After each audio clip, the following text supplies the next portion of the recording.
Aujourd'hui, j'ai la chance d'avoir Gustave Flaubert, Aristote, Amélie Nothomb, Bernard Werber, Anaïs Nin, Henri Miller, Guillaume Musso et le prix Nobel de littérature Patrick Modiano autour de la table pour vous expliquer pourquoi il est important d'écrire tous les jours, encore et encore. Que disait-il Aristote? Il écrivait, l'excellence est un art que l'on n'atteint que par l'exercice constant. Nous sommes ce que nous faisons de manière répétée. Qu'est-ce que ça veut dire? Ça veut dire que c'est en forgeant que l'on devient forgeron, c'est en écrivant que l'on devient écrivain. Alors la parole est à vous d'abord, Bernard. Qu'en pensez-vous? La régularité permet aussi de transformer son imaginaire en muscle. C'est-à-dire qu'au bout d'un moment, l'imaginaire va, va fonctionner sans aucun effort. C'est exactement comparable à un marathon. Bien de marathon. Il a battu tout le monde aux Jeux olympiques. Et il faut trouver une régularité, on trouve un souffle, et au bout d'un moment, il n'y a plus d'effort, il n'y a que l'émotion. Et en même temps, plus on le pratique, plus c'est facile de le pratiquer. Merci beaucoup, Bernard.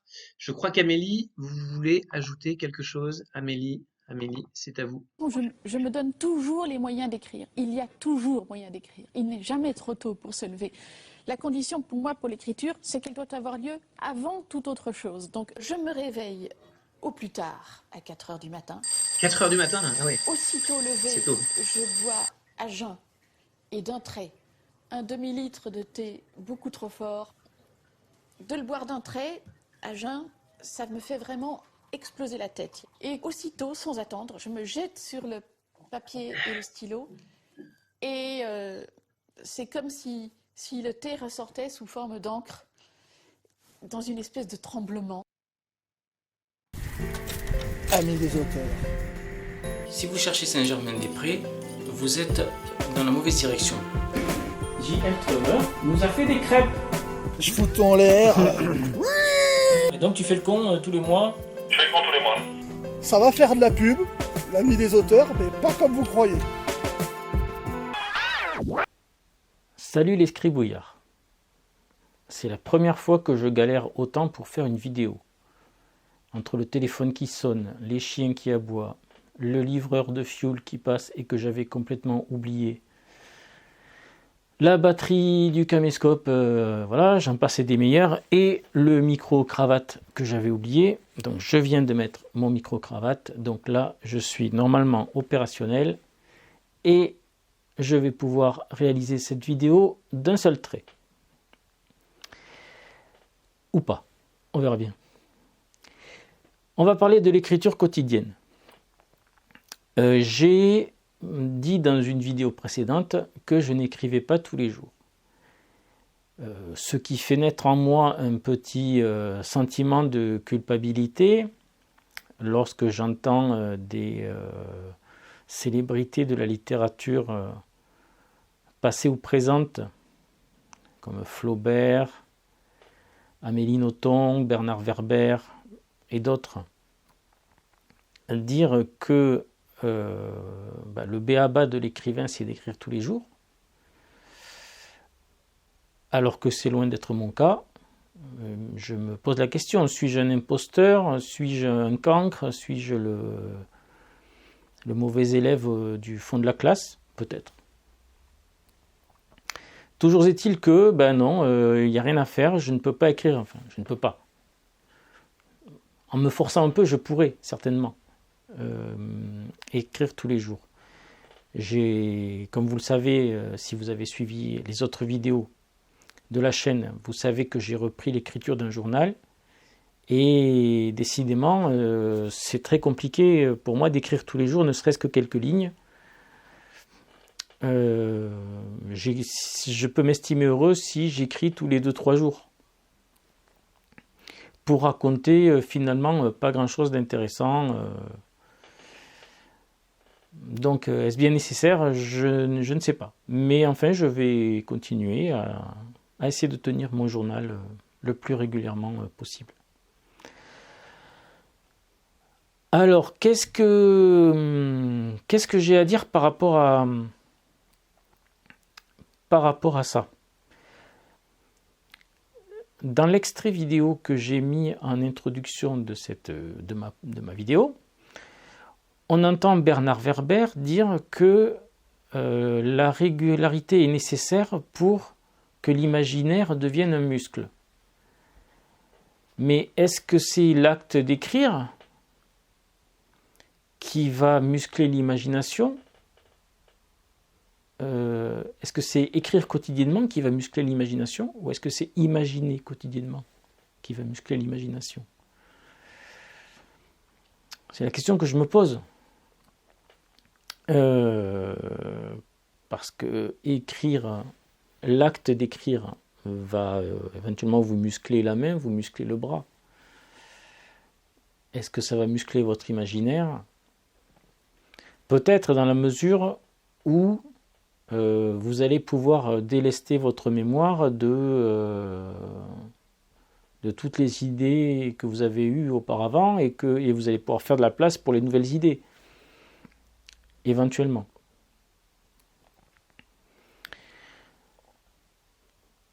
Mais il n'en demeure pas moins que je trouve ça assez mécanique, assez répétitif. Et si on regarde un petit peu le profil des auteurs qui sont mentionnés dans la vidéo de Julien M,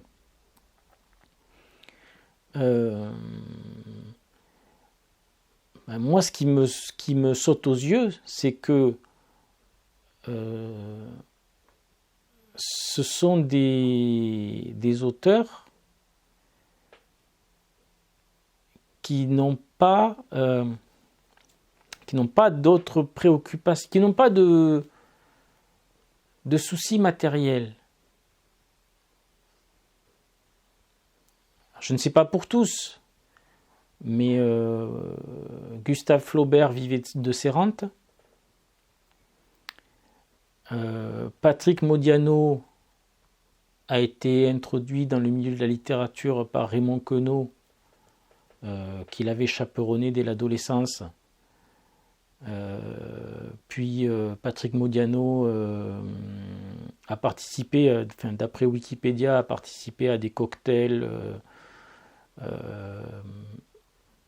organisés à l'époque par les éditions Gallimard, alors même qu'il n'avait pas encore écrit son premier roman. Bernard Werber était un journaliste scientifique bien en place dans les milieux médiatiques et culturels avant de sortir ses premiers livres. Amélie Nothomb, je ne pense pas, je ne crois pas qu'elle soit d'extraction populaire, elle n'est pas de... Voilà, je constate que ce sont des gens qui, a priori, ne manquent de rien sur le plan matériel. Et donc, les soucis du quotidien, me semble-t-il, une partie non négligeable des soucis du quotidien peuvent être relégués au second plan. Ils peuvent faire de l'écriture leur priorité. Ce qui n'est bien sûr pas le cas de tout le monde, moi y compris. Alors, est-ce que je dis ça pour me dédouaner ? Oui, peut-être. Puisqu'on va dire que je suis le mauvais élève, assis à côté du radiateur au fond de la classe.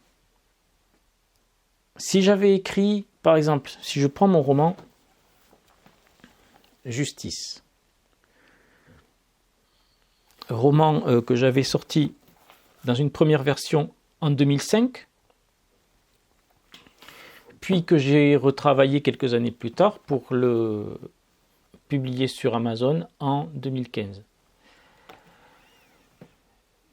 Même si je ne prends en considération que la première version, qui m'a pris plusieurs mois, voire plusieurs années, je ne me souviens plus. Si je m'étais astreint à écrire tous les jours sur ce roman, si, admettons, je m'étais fixé un délai d'1 mois pour écrire Justice, le livre tel que vous le voyez n'existerait pas. il serait totalement différent. Puisque mon intention de départ, s'il y en avait une, lorsque je l'ai écrit, si j'avais travaillé pendant 1 mois à écrire Justice, cette intention de départ n'aurait pas eu le temps d'évoluer comme elle l'a fait par la suite. Et l'écriture de ce livre m'a conduit vers des chemins insoupçonnés et des chemins que je n'aurais jamais découverts si je l'avais écrit en 1 mois. C'est pour ça qu'il est très difficile pour moi d'écrire tous les jours. En tout cas, d'écrire tous les jours sur un seul livre.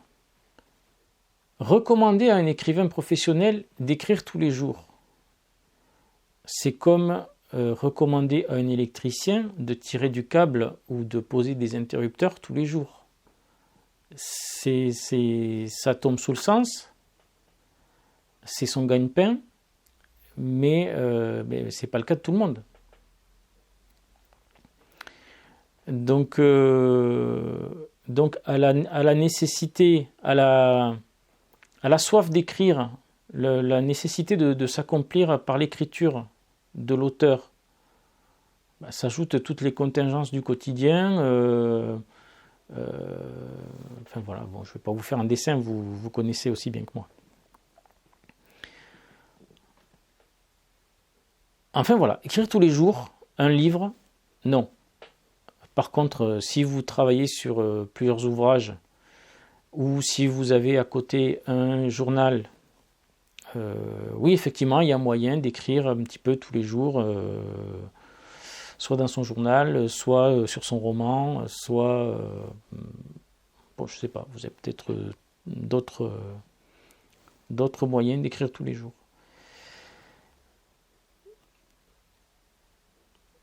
Mais voilà, un arbre ne donne pas de fruits tous les jours. Un arbre bourgeonne au printemps, fructifie en été, voit ses feuilles tomber en automne et il se repose en hiver. Si vous voulez écrire un livre qui soit un fruit, qui soit plein de vie, qui ait du goût, qui ait une âme, je ne vois pas comment vous pouvez l'écrire dans un délai imparti en écrivant quotidiennement. Et si c'est écrire tous les jours pour effacer de votre ordinateur les 9/10 de ce que vous avez écrit pour ne garder que le 10e que vous allez publier, personnellement, j'en vois pas l'intérêt. À tort ou à raison, j'ai pas la science infuse, mais voilà, je me vois pas procéder de cette manière. Je pourrais très bien me lancer le défi d'écrire un roman en 1 mois. Ça se voit, ça se fait. Je comprends que les gens qui ont la pression d'un éditeur derrière pour sortir un livre par an ou un livre tous les 6 mois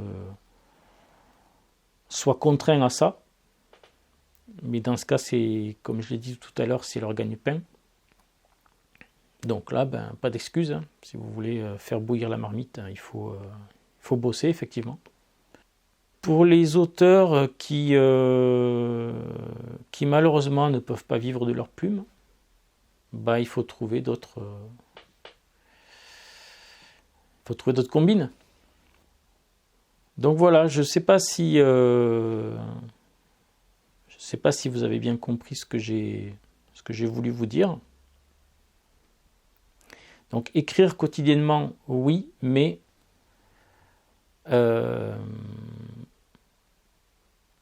à mon avis, Si vous voulez écrire un livre qui est vivant, qui a du goût, qui a une âme, il faut laisser le temps au temps. Voilà, que vous soyez d'accord ou pas, vous pouvez me le dire en commentaire. Et puis voilà, j'espère que je n'ai rien oublié. Si c'est le cas, certainement je referai une vidéo sur le sujet, ou si d'autres idées me viennent, d'autres développements, je vous en reparlerai. De toute façon, cette chaîne est là pour ça. Donc, pas de problème. Merci les scribouillards et à très bientôt.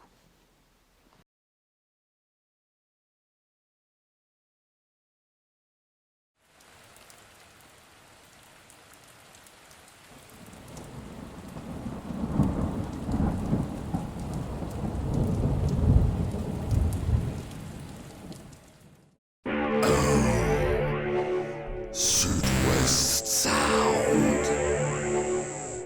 Blood, sweat, piss and sperm. Penny's goddamn requiem. Sequestration, frustration, alienation. Alienation, isolation, submission.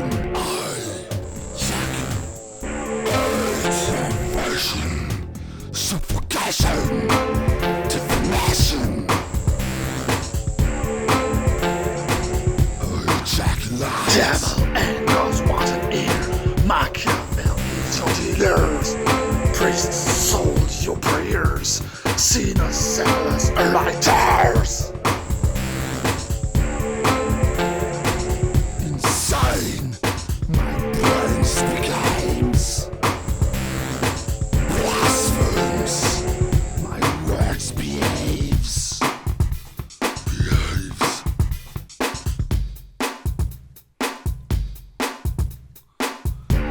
Train, bones, veins.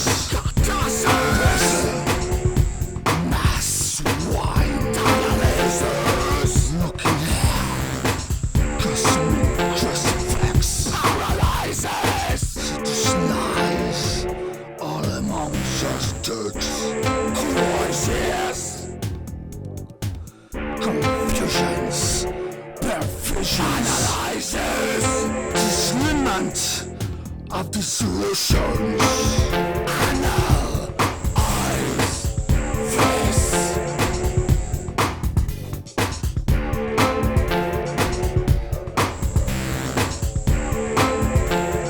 Penny's goddamn requiem. Fallen angel trapped in hell, burning souls, but I hate the smell. Nobody was there when I fell now. Pandemonium is where I dwell. No, there's no love in this mayhem. Pain is a goddamn requiem. How can I go home? How can I escape? I won't choose a chrome, just ain't gonna tape. I keep my along, what you go say? I gotta stay strong, I gotta stay real. My spy from the sky, an inside guy. I try to get out of this mayhem. Pain is a goddamn requiem. Penny's goddamn requiem. Fallen angel trapped in hell, burning souls, but I hate the smell. Nobody was there when I fell. Now pandemonium is where I dwell. There's no love in this mayhem. Pain is a goddamn requiem.